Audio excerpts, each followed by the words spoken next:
Content creators and influencers wrestle with the idea of monetizing their communities. In this conversation, Sipho Alphi Mkhwanazi, an MC, a media personality, and a well-loved content creator, shares how he builds his community and works with brands. Some of his achievements include working with brands like Fanta, Mercedes-Benz, Vodacom, and being part of the team behind the KFC wedding, which made waves in 2019.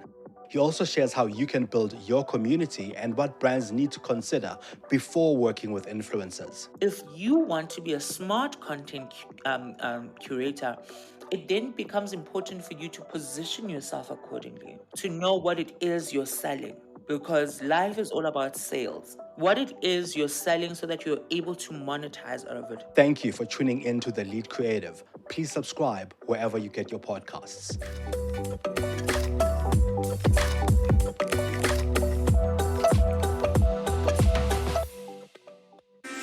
Welcome to the Lead Creative Podcast, where we talk to creative industry leaders, influencers, and brands.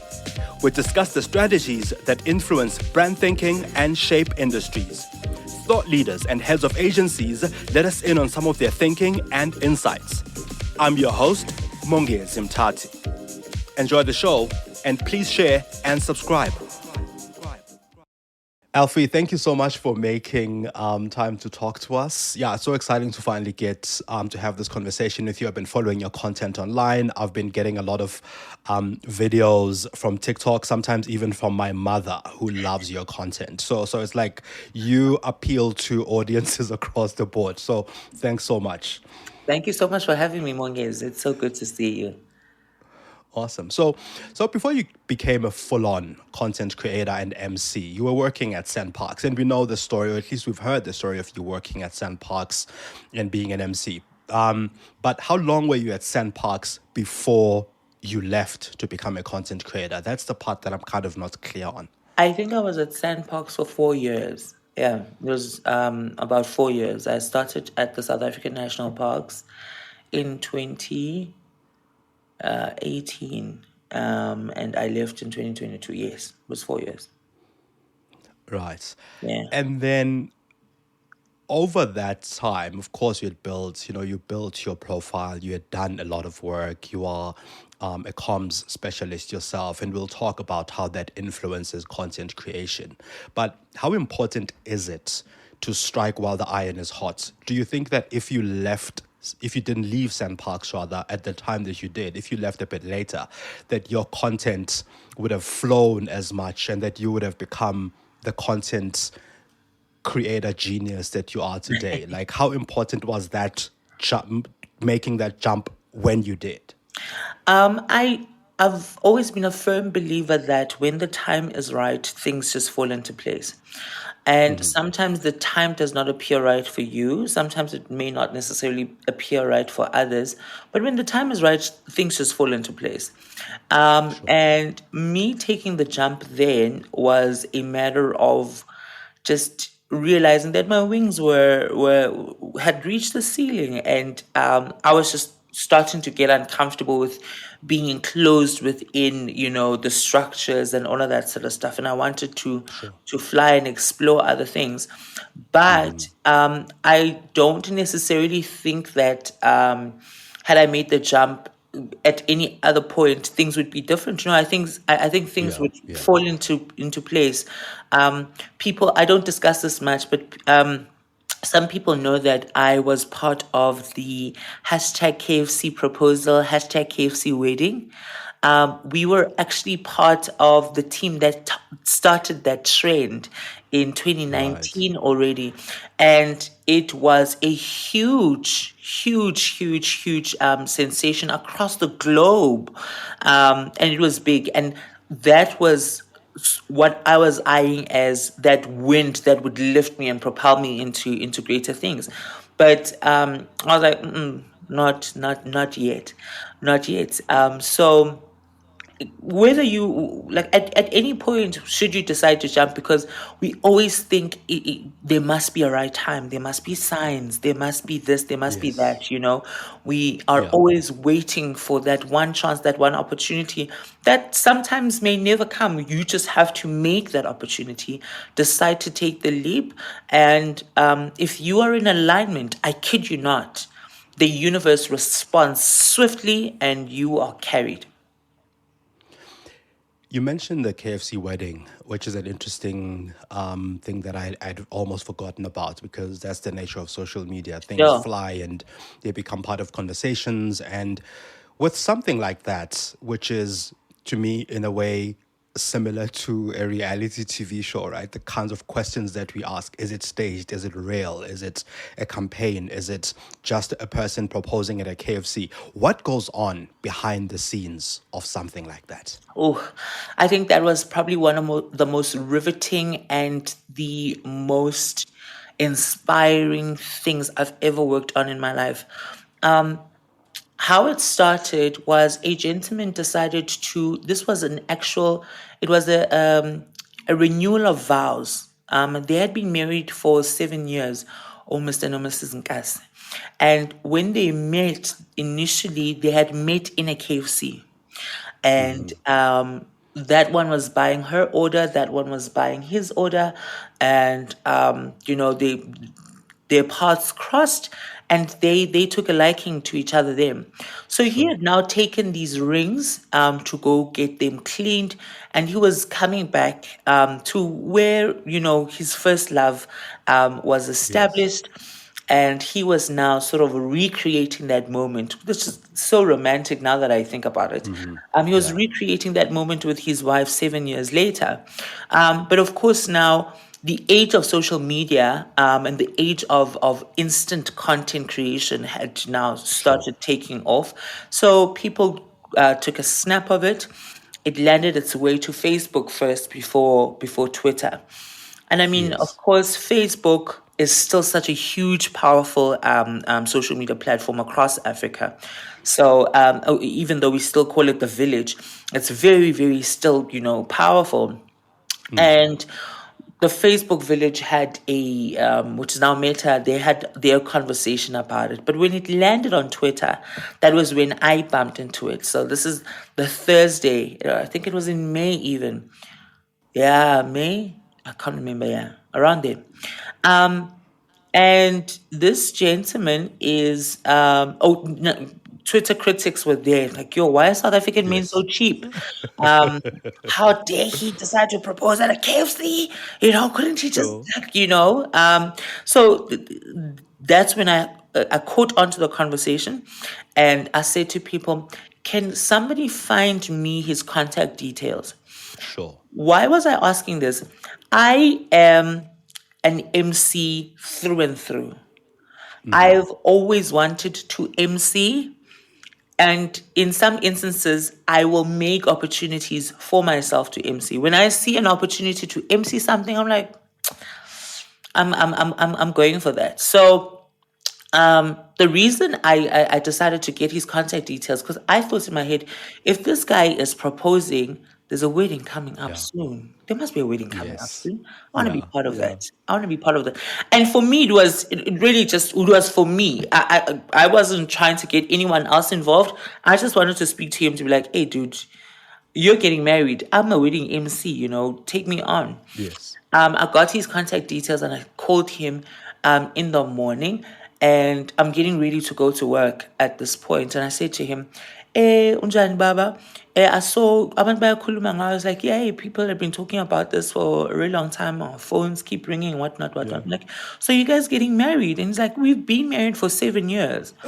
Yeah. I'm Yeah. like, wait, so you guys are planning an anniversary, right? And he said, yes. I'm like, okay. Do you guys have an MC? And he said, no. Like, oh, okay, sharp. Was it? But we don't have budget Yeah. to have a whole wedding. We really don't have money. Yes. That's why we did it Yeah. at KFC. We just wanted to celebrate and move it out of the way. I'm like, okay, do Yeah. you give me permission to go back to Twitter and say, let's create a wedding? Because You need four things. After all the years of emceeing that I've done in weddings, Yes. you need four things. You need a dress, a suit, a venue, and a cake. That's a wedding. That's a Yeah. complete wedding. You need nothing else. That's a complete wedding.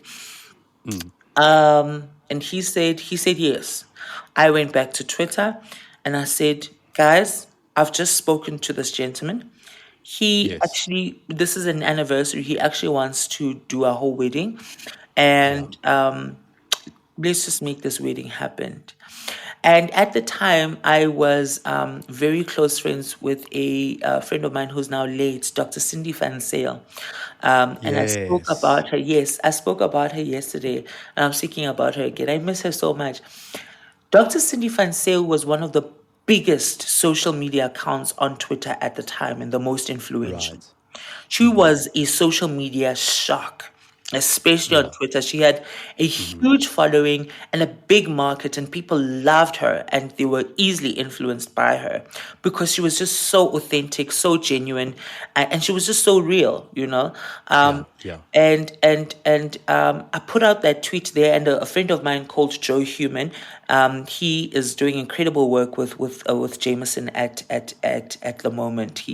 Joe Human has got a brilliant mind. So at the time, their engagement on Twitter was insane. I was still a baby on Yeah. Twitter. I then said, okay, I'm putting this tweet out. Cindy, retweet. Joe, retweet. They both retweeted. Joe said to me, come collect me. Let's go see the couple together. Because at that moment, I decided, actually, let me just go chat to him. Let me just go speak to him and hear what he has to say.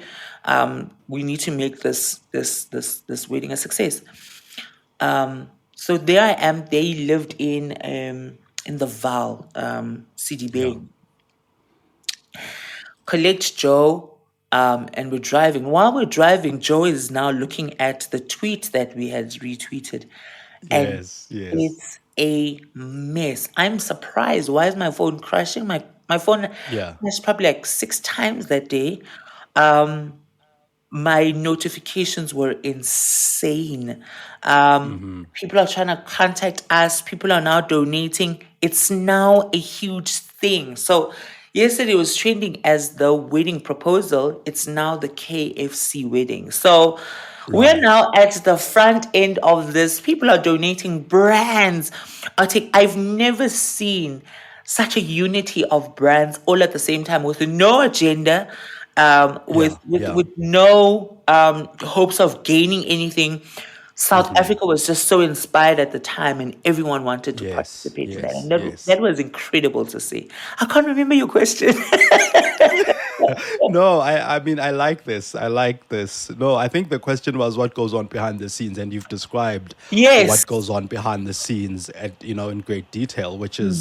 which is great. And from what I'm getting, you the proposal happened by itself, Yes. as an isolated incident that happened, and it was noticed by people on social media, started on Facebook, and then you saw this as an opportunity to create not just content, but to propel yourself as an MC Of course. at this particular wedding, and then you started almost organically. You started organically, actually, not even almost. You Sure. started to organically create this campaign for you to MC, but this thing became an actual campaign with brands now hopping onto it. Yeah. And I think in that, from sort of with that in mind, what I'm getting a sense of is that at the time you weren't partnering with brands. At the time you weren't working a lot with brands as a content creator, and that was your springboard, or at least that was part of the springboard to you working with brands. Now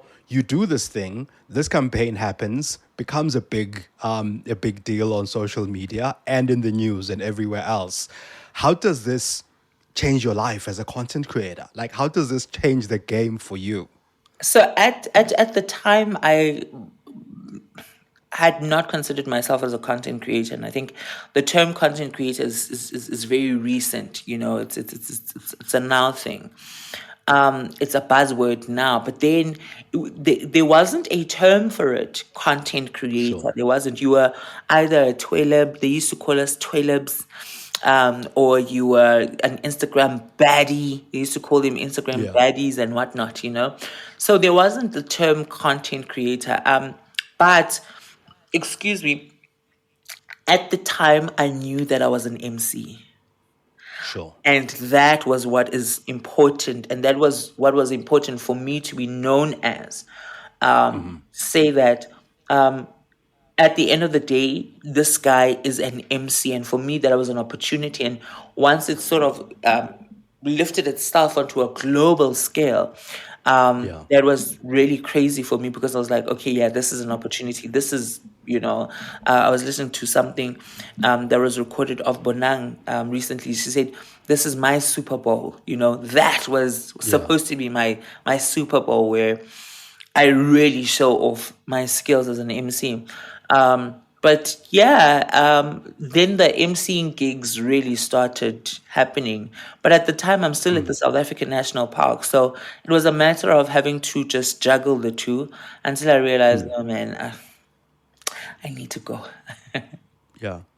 How long after the the first instance that you realized that you were becoming a content creator, that that your name was starting to become, you're becoming a significant player in the social media and social scene? How long between that time that you started realizing that and the time that that you resigned from Sandparks to chase it full on? How long did that take?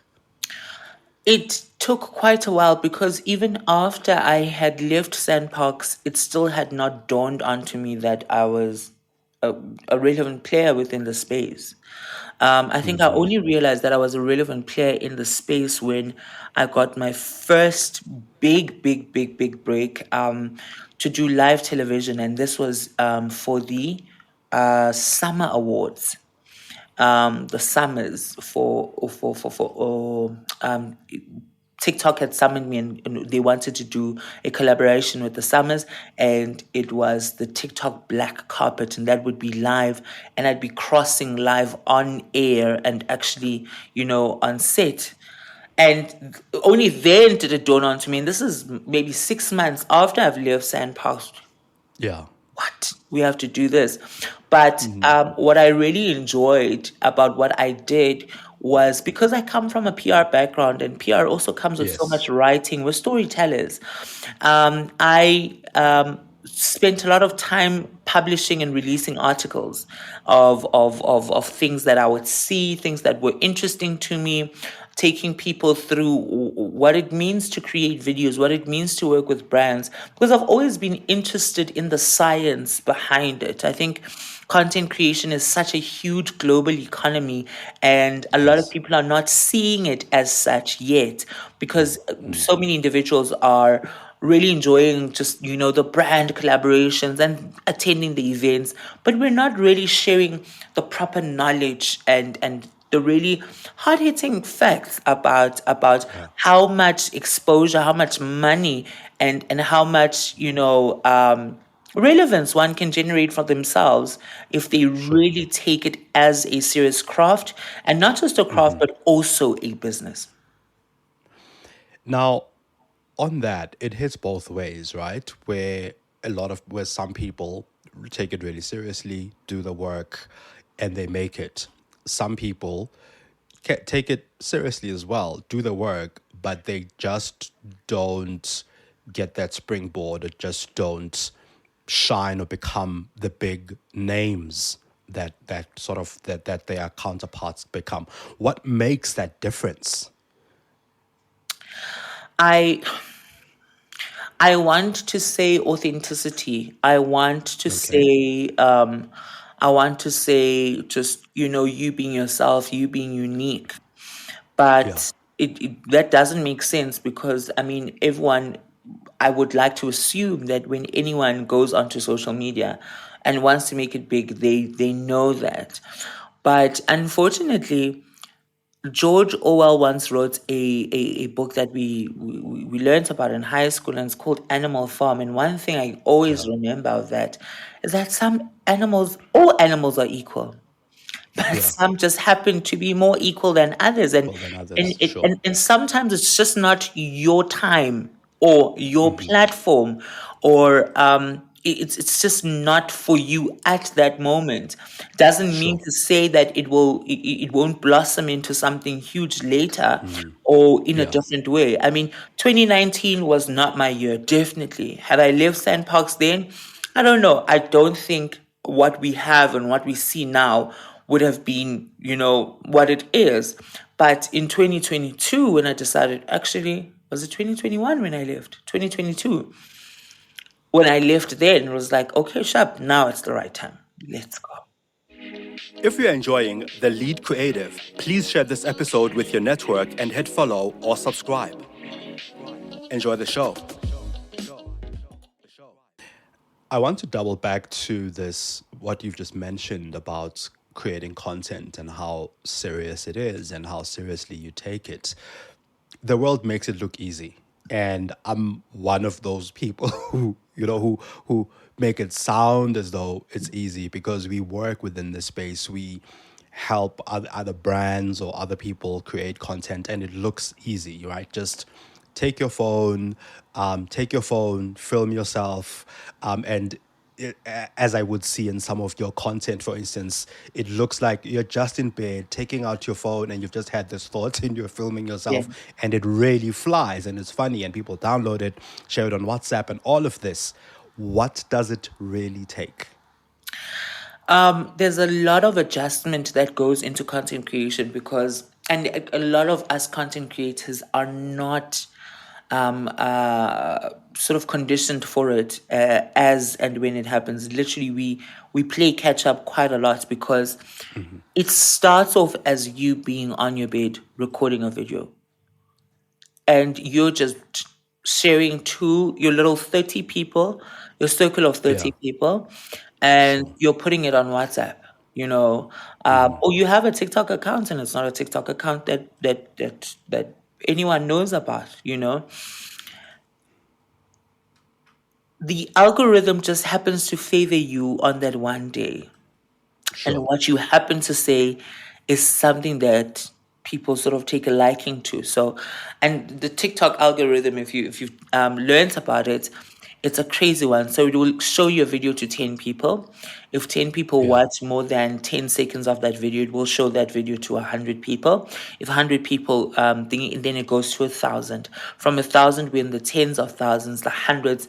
And if hundreds of thousands of people are enjoying that content, that's now when you start reaching the millions. So, and all of this happens really quickly. I mean, the algorithm is quite a bully. It will literally push every other video out of the way Yes. so Yes. that Yes. yours just keeps going. So every time somebody keeps scrolling, they will see. And the longer they last, what the algorithm has done now, if they watch one video of yours for a while, the next two videos is another video of you because the algorithm says you seem to enjoy this. You enjoy this content, you like this content creator and their style and their authenticity, as you've put it. Exactly, because it wants to keep you on the app longer. So you're now the sensation that everyone is talking about. Your videos are going all over and all of that sort of stuff. If you want to be a smart content curator, it then becomes important for you to position yourself accordingly, to Yeah. know what it is you're selling, because life is all about sales. What it is you're selling so that you're able to monetize out of it. Mine is MC. I push the content, but the big agenda is have me at your event. I want to MC your Sure. event. Very So nice. the I think that's then where some content creators become a longer success, or where some Sure. content creators do not stay long in the game because as we speak, there is another Alphi who is budding. There's a Right. content creator that mushrooms every single day. But once you've formulated your tribe, you need to have that one selling aspect that you sell to them and that you're able to then push all the other narratives that you have. And that's the unfortunate part. As content creators, we're not programmed to think like that, because you were just recording just yesterday, you were doing this, and now Yes. you're being Yes. asked by Fanta, hey, how much does a video cost? I don't know how much a video costs. I've never had to charge. Sure. Well, people charge for Sure. videos. So Yeah. that's really what happens. Yeah. There's a lot in this that I'd like us to unpack. The first part of this that I'd like us to unpack is what you're going out there to kind of sell, right? You said it's for you, it's emceeing, it's having people at your event. That said, whenever I see your content, whenever I share your content, I just find it really humorous and I find it captures the story of us, and I want to say as South Africans, but it's not just South Africans, it's the story of us as the world. I mean, put you in another part of the world capturing a certain kind, similar kind of content, put you in New York or London, it would be similar because it's a human story that resonates, that's relevant, right? So, Sure. so there's that. So, as the audience, putting myself on the side of the audience, I don't see you selling me emceeing. I see you selling me a story that I identify with, a story that resonates with me. And you've spoken about understanding your audience in another podcast as well. How then do you convert this humor, this human story that I experience, to the emceeing work on the one hand, and on the other, how do you know what content will fly based on other content that you've created in the past? So I can say that I have sort of studied my audience and I know what they sort of like, but I'm yet to figure out that secret ingredient that makes a video fly. When I record a video, I don't record a video in the hopes for it to trend. I record a Sure. video because I'm sharing a thought. And if you relate to it, you relate to it. If you don't, you don't. I just had my 2 cents and I put it out there. Because that's Yeah. that's that's what I feel like doing. So my content isn't driven by numbers, but there is a language that my audience understands. There is a way of phrasing, and the way I do things, excuse me, and the Sure. way I say things, that we've established that level of intimacy with my audience. So, understanding what makes them chuckle and what makes them laugh is Yeah. able to say, in as much as you guys are seeing the jester, the comic, the humor, here is the seriousness of brand Alfie. And actually, this is my value proposition. This is what I actually do.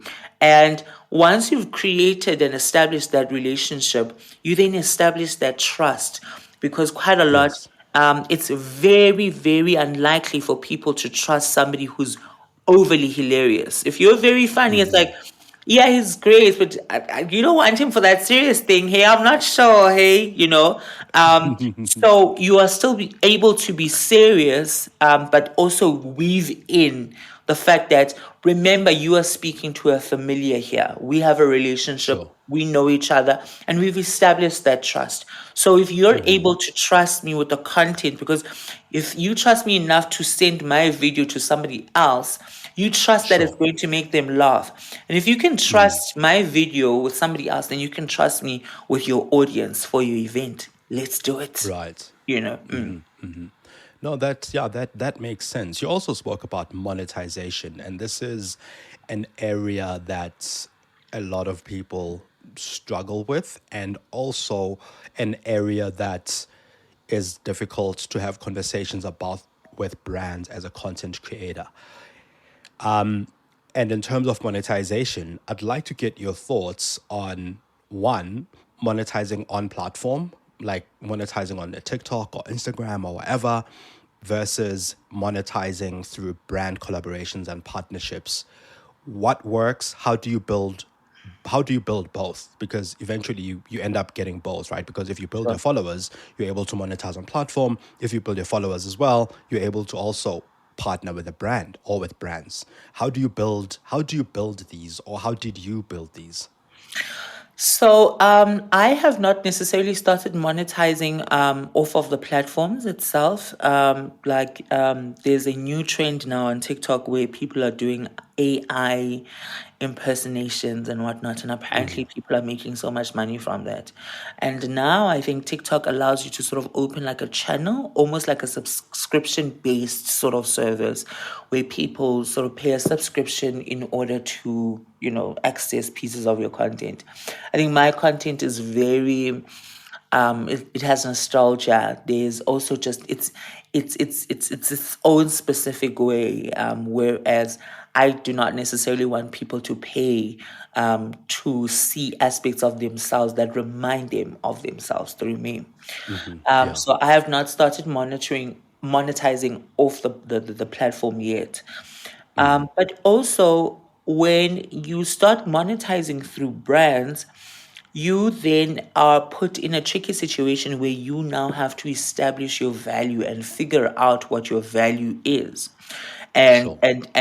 what that is then, what that means in terms of a rand value, or the specific currency. So there are things. So you start off, I mean, a lot of us start off not knowing what to charge. I think my first video was like 500 rands or something, and Yeah. um, because you wanted to sort of start off. And once you charge that, you also get comments and responses from clients that say, oh, yo, you came in really under budget. Hey, yo, considering the amounts of work that you do. So you pay attention to those sort of things, like, Yes. okay. And as you go, you gradually increase in value. But as you increase in value, you also increase in skill also, Yeah. because now you sort of know the algorithm. You now know when to post, what time to post, what to post, which sort of content, when you're pushing the envelope and when you shouldn't. So you get to understand all of those things. And while you're learning and studying your target audience, when you then come with this huge figure that a brand is supposed to part with, you're able to give them proper receipts and say, pay attention to this content, it was posted at this time. Pay attention to this, pay attention to that. This is why I'm the right fit for this brand. And this is why I know you guys are going to get value from this video or from this piece of content. And the proof is in the pudding. So brands are able to track that because there are metrics behind all of these things. A brand Yes. is able to say, oh, actually, what he says he'll do, he delivers on. Now, for a content creator who's starting out, who's building their audience, who's building their community, I mean, you've just said that with all the work that you've done and all the content that you've put out there, you haven't monetized on platform as yet, right? And that makes sense. So, for a content creator who's looking to build, to grow their audience, what is the value of having 10,000 versus 100,000 followers? If you've built so much and such a following and such a big community and you haven't yet monetized on the platform. I know that with you, of course, it's to sell your MC work. So you're also building that familiarity. Like, I'm a face Sure. you know.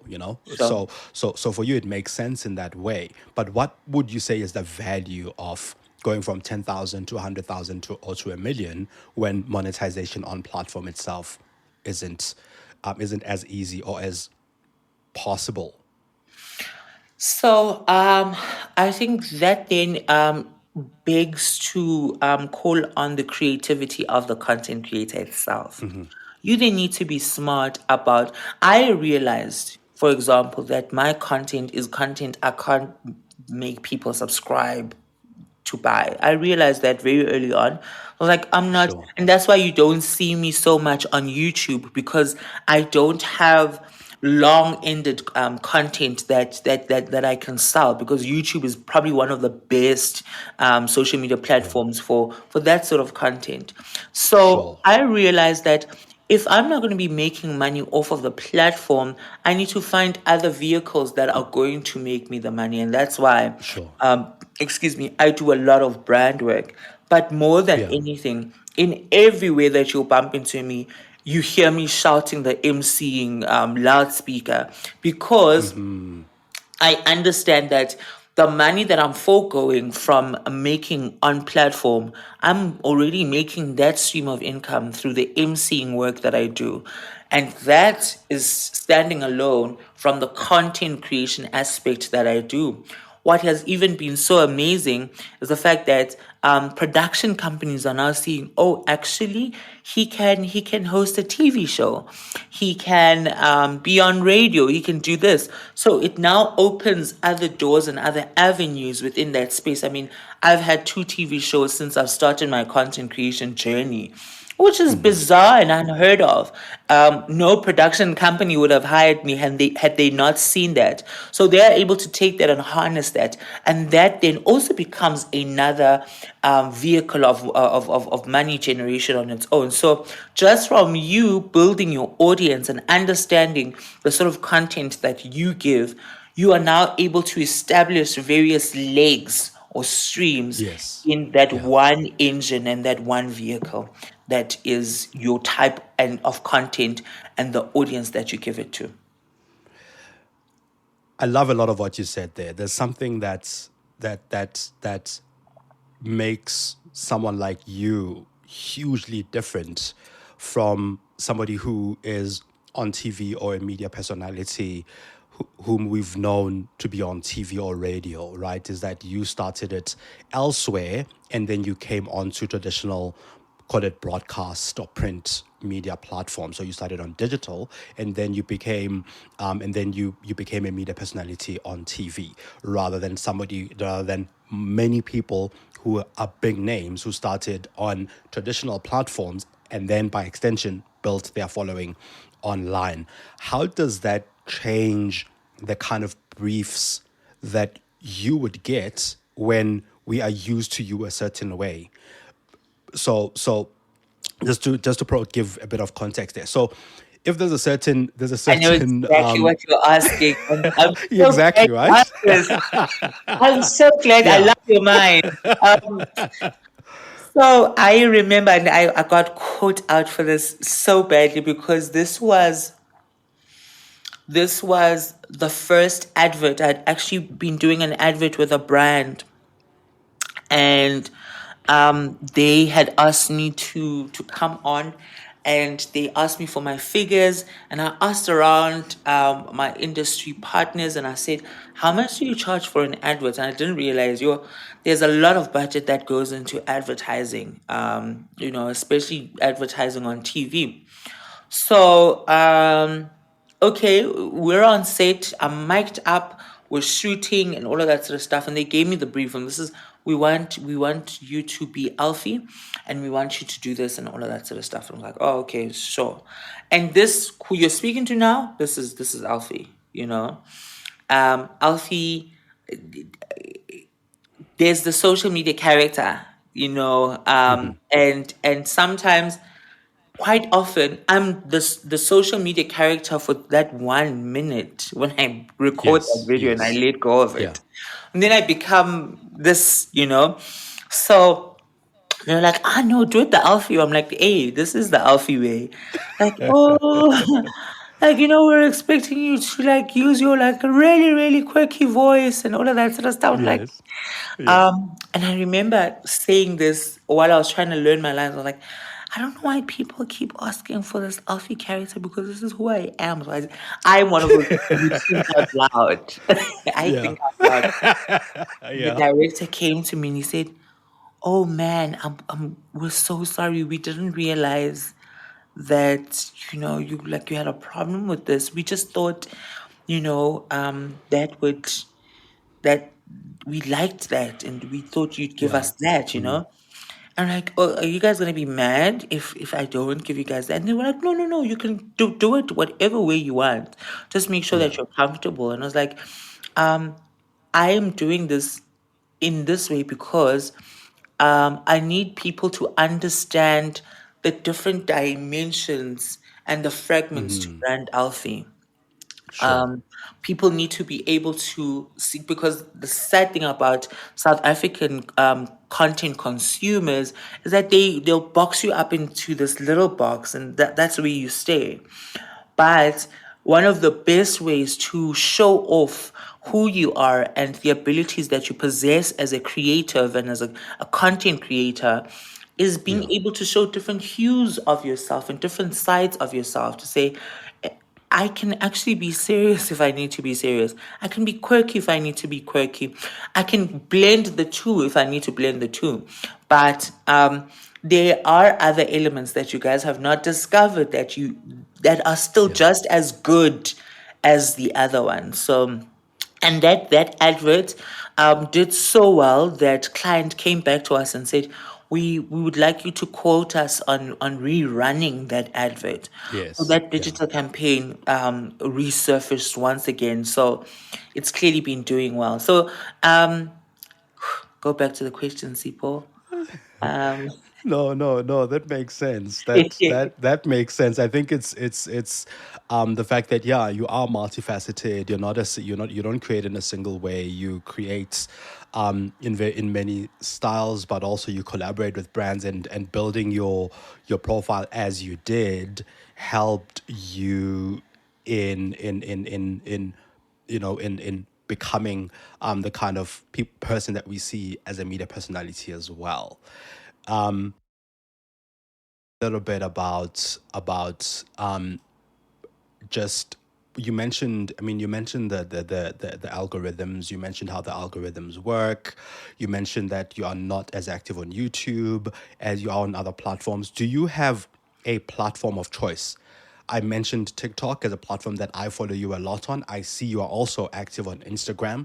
You mentioned that the big KFC campaign took off on Twitter, for instance, as opposed to all these other platforms. Do you have a platform of choice, and why that platform? um, I would like to say Instagram is my platform of choice, simply because, one, it's the platform that sort of makes quite a chunk of the revenue when it comes to the content creation. That's the first aspect. Number two, it's more predictable than the other apps. The Instagram algorithm is still somewhat more predictable. Like there are special ingredients that you throw into a post if you wanted to give you the numbers that you wanted to give you. So I still have sort of sway in how a video is going to be perceived and received, and how big it's going to grow. But also number three is that Instagram is so much more intimate. There is a tribe. My Instagram tribe is like, those are my people. They can pick up when I haven't posted, and they send DMs. You haven't said anything today, bud. Are you okay? Yeah. They know my patterns. They know when I say stuff. They can even read through me when I'm trying to sort of toughen up on a day and it's a bad day. They can see through that and like, champ, you're not okay. However, all of this would not have been happening had it not been for TikTok. Or TikTok brought the Okay. rise, because that conversation and all of that mileage and momentum that was generated from TikTok carried over to Instagram. Because once my TikTok community had grown to a specific amount, I literally Yeah. put out a video and I said, guys, I have an Instagram account that like everyone is neglecting, and like, let's just go visit that. And that Yeah. entire TikTok tribe then went onto Instagram. And now those are the two sort of tribes that I manage. So Instagram definitely, and TikTok. Why not Twitter? Because, like you said, you did the KFC campaign really took off on Twitter. Why not Twitter anymore? I think as the social media platform grows, there are certain personalities that also sort of develop on different platforms, um, and anyone who works with brands will tell you the sort of slight dangers that come with working on Twitter. I Okay. think Twitter people are more liberated in their comments, and there is a less of a personal sort of engagement on Twitter. You're just sharing your opinion and it doesn't matter. On Instagram and on TikTok, we see your face. We actually see your video. We actually see the human. It's not just characters that we're reading. We see the human. So when we critique your work, when we're speaking to you and about you, there's more tact on those platforms than there is on Twitter. So because of the diciness of Twitter, I'm just like, oh, I'm not sure if that's where I sort of wanted things to take off. But also, um, people interpret characters differently than they do when you actually speak, you know? So people could not really pick up on my humor on Twitter. It was only when it was on Instagram and on TikTok where people were like, Yeah. oh, actually, this champ is interesting somewhat. This episode is sponsored by the digitally led customer experience agency Roger Wilco. For all your customer experience, digital marketing, and web development needs, go to rogerwilco.co.za or rogerwilco.co.uk.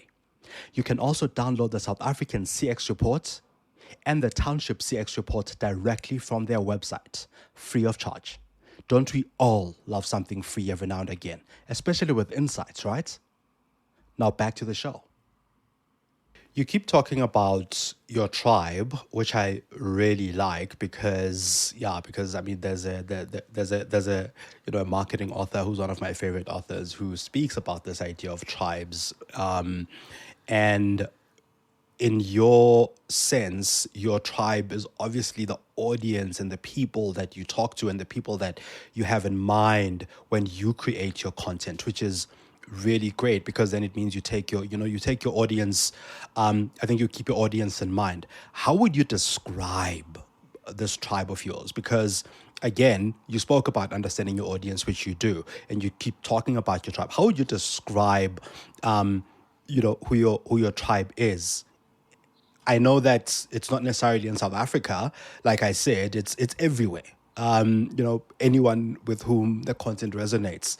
How would you describe them? Huh. I think yeah, this is a tricky one. And this is one of the assignments that we're working on for our 2024 strategy for the brand. So I've been tasked with having to describe this audience, having to describe this tribe. I think that this tribe is predominantly female. I can tell you that. Probably 80%, 70%. They are female. They have some form of nostalgia. Something about me reminds them of home. I think that's one of the reasons why my content does so well. It just reminds a lot of us of home. Three, they are quite a transparent and really easygoing group of individuals that understand that life comes at you quickly and Yeah. life picks up just as it does. Because some of the things that I speak about are things that we relate to so much where you're like, that happened to me yesterday or this morning. You're Yeah. not bringing Yeah. something foreign to me. You're not talking about how it is being in your dad's mansion and your Porsche was stuck on the side of the road. You are giving me real life struggles. This is what I'm experiencing. This is what I go through on a daily basis. I just didn't have the words to articulate it, and you've just put it to me in 30 seconds or in a minute. So I think my tribe, and I've got a very sort of strong tribe in terms of conversion. When I say to my tribe, guys, we're going and we're going to march, my tribe is very responsive because Yeah. we understand each other. That communication is so intimate that when my tribe even asks for something or a piece of content, sometimes I get DMs hey, did you see this? Why haven't you said anything about Yeah, this? You yeah, know, and I have to then be smart and say, okay, sharp, I'll chime in on that, or yes, that's not my conversation to have. So yeah, I've got quite yes, an yes. interesting tribe. There is, I mean, there's a lot to your tribe, and there's a lot to your content as well. There's something that I'm realizing on your timeline, or at least when I just look at your content, that there's, of course, there's the basic content that you kind of create, and then there's the branded content that you have. How do you approach the content creation and recording and filming and editing process differently when you do your day-to-day content versus when you do content for brands? And I'm thinking right now of the content you did with Fanta in recent times. So it all depends on the brief and the sort of character that you're trying to put across when it comes to the brand specifically. There are some brands that will need you to go technical, where I need a videographer to come shoot this, I need a cameraman or a photographer to actually record that content for me. There are some Yeah, pieces of content that I've still been able, like really crazy branded pieces of content that I've still been able to record in my tab or even in my bed, you know, and yeah, it still does the numbers, and clients is just like, oh my word, excuse me, how did you think of this, you know, just from your bed? yeah, So it really depends on the nature of the brief.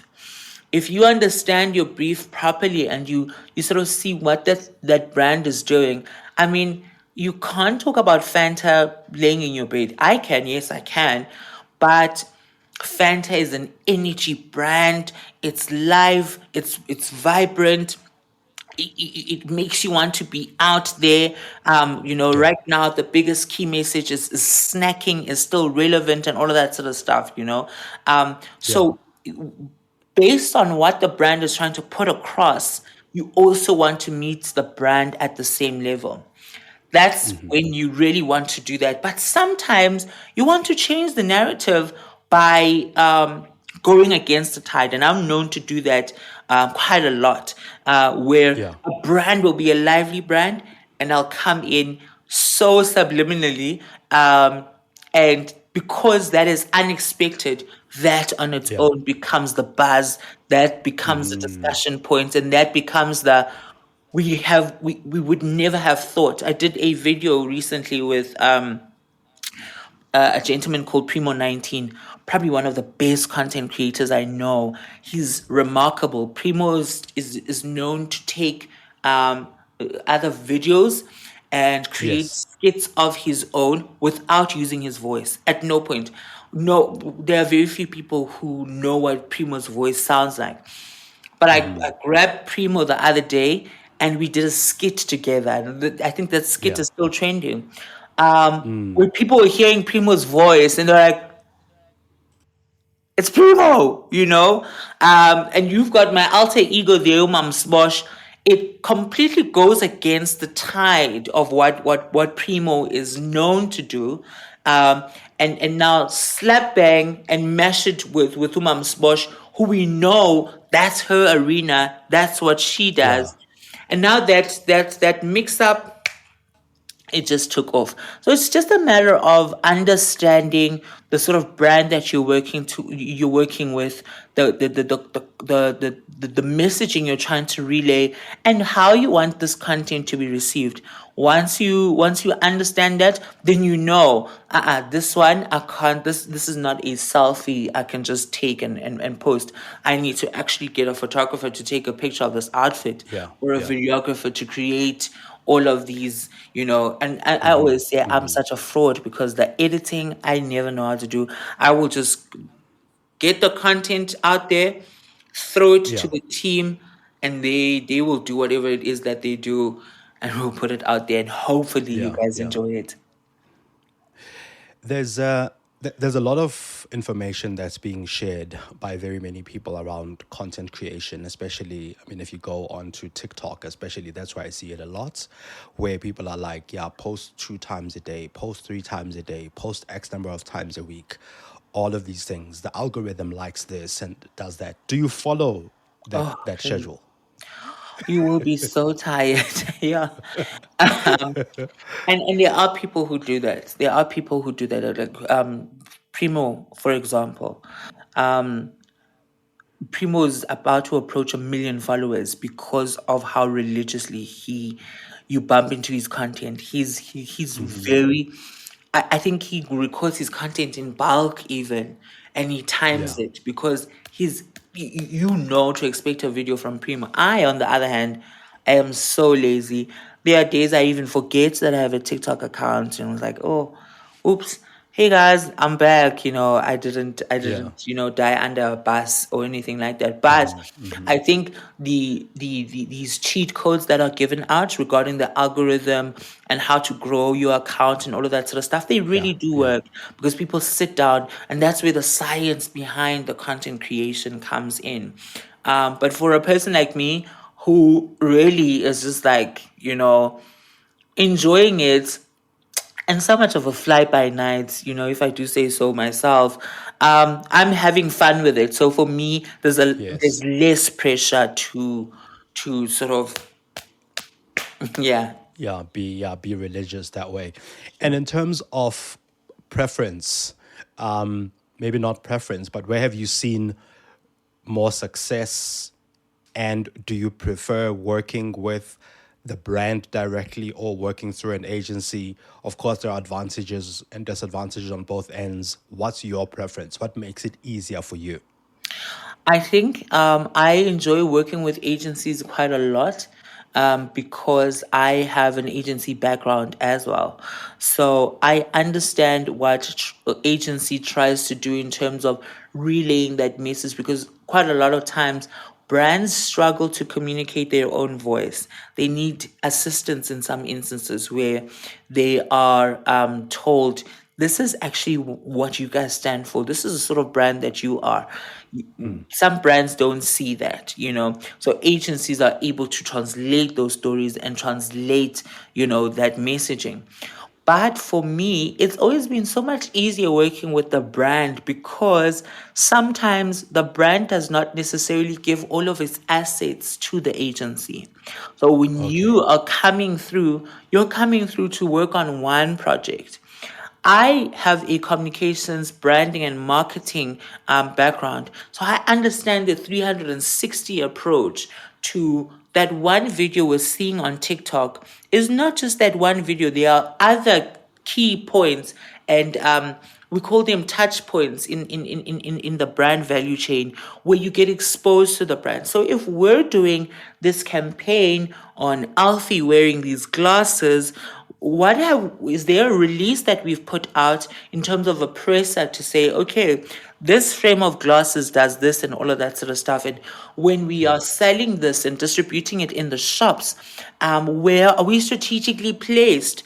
Outdoor advertising, what does that look like? There must be a whole golden chain that we go through where somebody bumps into Alfie's video, they can associate it with what they saw on a till point at some point, or what they saw on Yeah. a billboard on the N1, and something they heard on the news. So there must be that. And sometimes, unfortunately, brands will give this piece of the pie to that person and this piece of the pie to that, and you just don't see that synergy in how all of these moving parts are speaking to each other.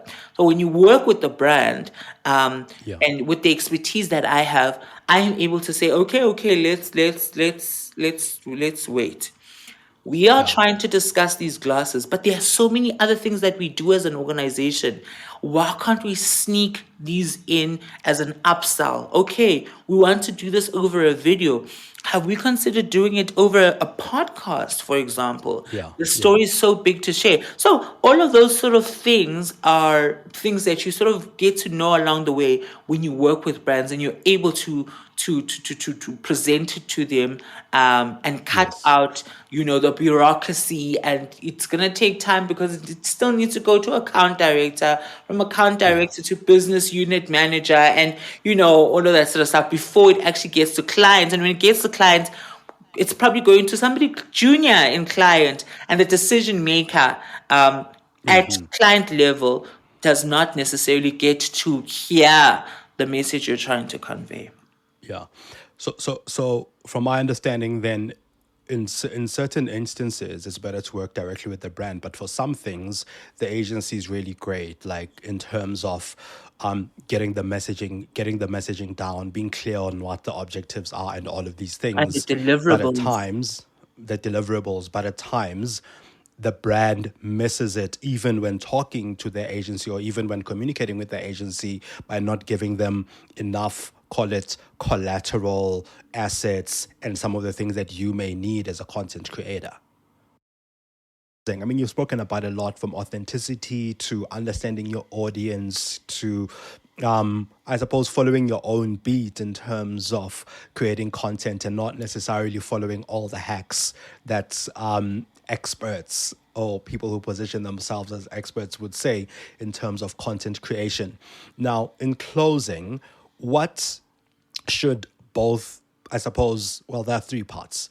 The one part is the agency part. What should agencies consider or do before working with you? How should, say, a brand approach you? And where do content creators start when they want to build from 1,000 to 10,000 and 100,000 followers? Oh, that's such a loaded question. That is a loaded question. Oh, for such a talker, this is going to, okay, so there are two Yeah, questions because I don't want to ramble. There are two questions sure. here.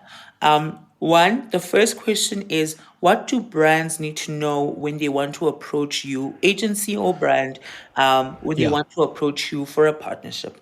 The second aspect yes. is, what can I say to a budding content creator who wants to Yeah, grow their audience as much as I've grown? yes, yes. All right. Exactly. So let's tackle this first piece. Excuse me. So I think what I always stress to brands and agency is the fact that when you get Alfie, you get a different sort of content creator who has a bird's eye view of what's going on because of the exposure that he's experienced.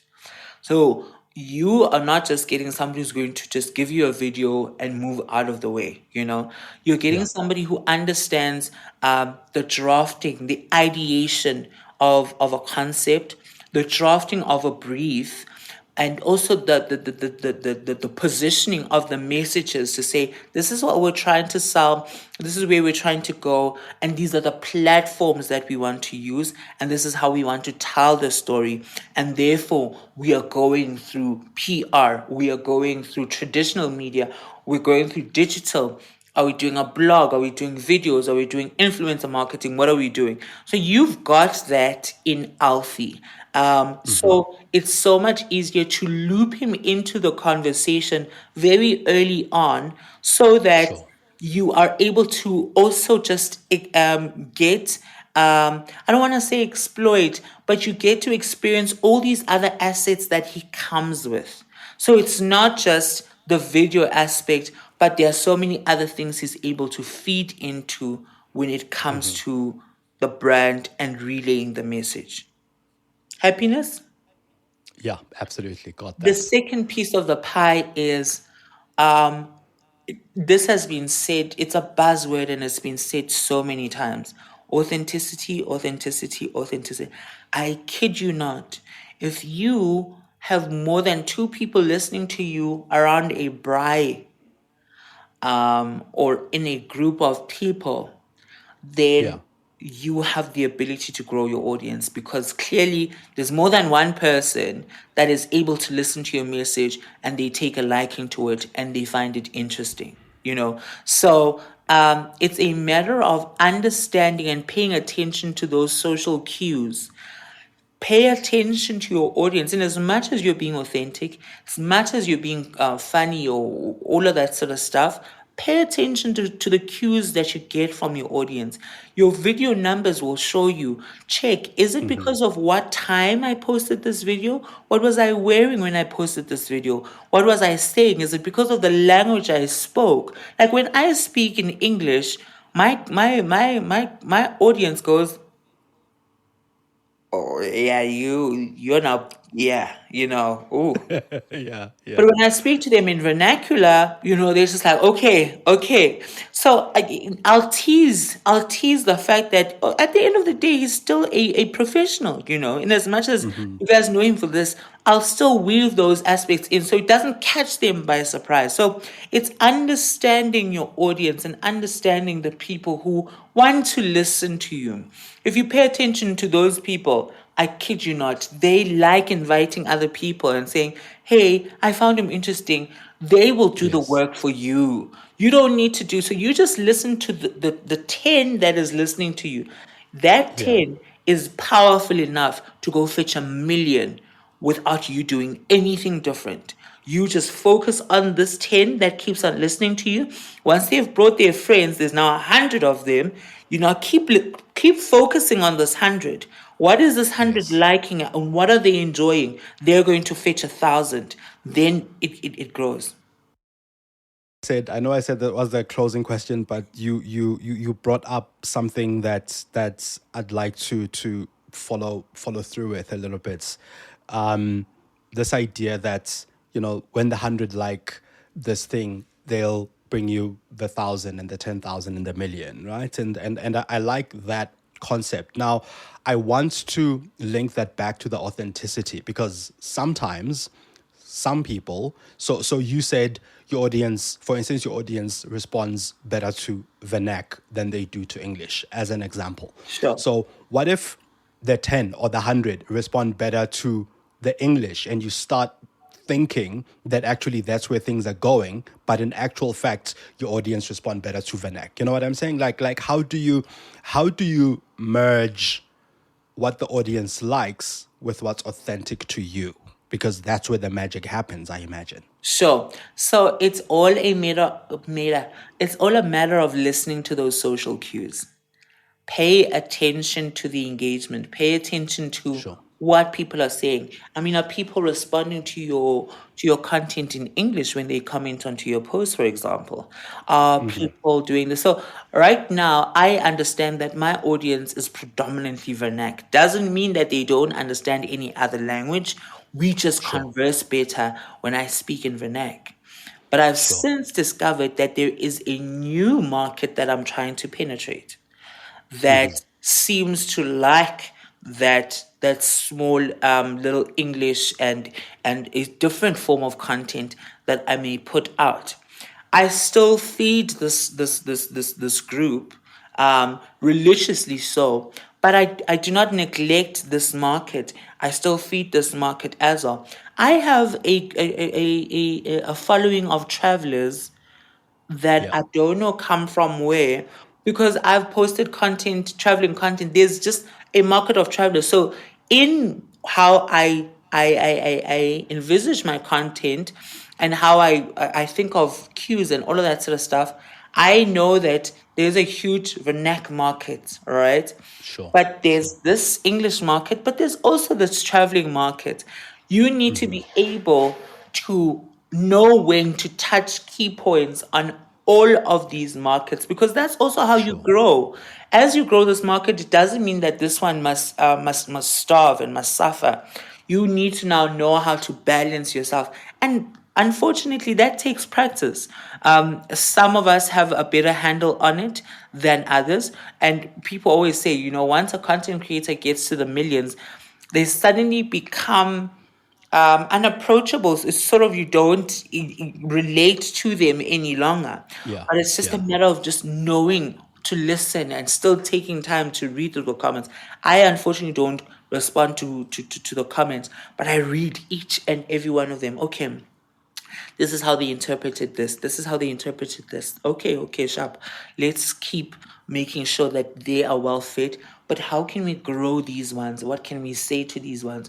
grow them, grow them. And sometimes, this is what I've found, sometimes you may not necessarily be able to grow that market effectively. You bring in someone they enjoy and collaborate, because that's another thing content creators forget to do. Once you bring in somebody else and you collaborate with them, this Yeah. market relates to that person so much better, but they like being here. And what do? That creator now comes with their market. So that's where you now see a lot of content creators that work side by side. If you pay attention to Primo 19, Robot Boy, those two Yeah. content creators work side by side. Robot Boy is doing something with pop-ups, for example, because Yes. they both know that their markets and their audiences like each other, and even better, they like them together. So you then need to have that sort of insight and that strategy to be like, oh, okay, I brought in Primo and I saw what that did to my numbers, what that did to my Yes. following. How can we leverage more on that? I mean, the first video I posted with Robot Boy skyrocketed. It was so crazy because his market knows him for something else. Now my market Yeah. went to now go penetrate his market. His market Yeah. came to mine, and it's magic, man. Right, right. Alfie, thank you so much. Yeah, so listen to your audience, get those social cues, keep creating for them, and most of all, be authentic. Thank you so much for making the time to join us. Thank you so much for having me, Mongezi. I can tell that you are burning with more questions. I am a I am friend always. of the lead creative, a big friend of the lead creative. So, Thank whatever you. we did not finish this afternoon, we'll definitely make time to discuss at another point. Please feel free to summon me at any point. You have an Awesome. incredible, incredible mind. Thank you so much for having me. Thank you. Thanks for making the time. Thank you for listening to The Lead Creative. Did you get one insight that's worth sharing from this episode? Please share it with your network or your friends. Pop me some of your ideas and innovative finds on Twitter on @Mkhwanazi. This podcast is available on Spotify, Stitcher, Apple, Google, or wherever you listen to your podcasts. You can also find me on mkhwanazi.com.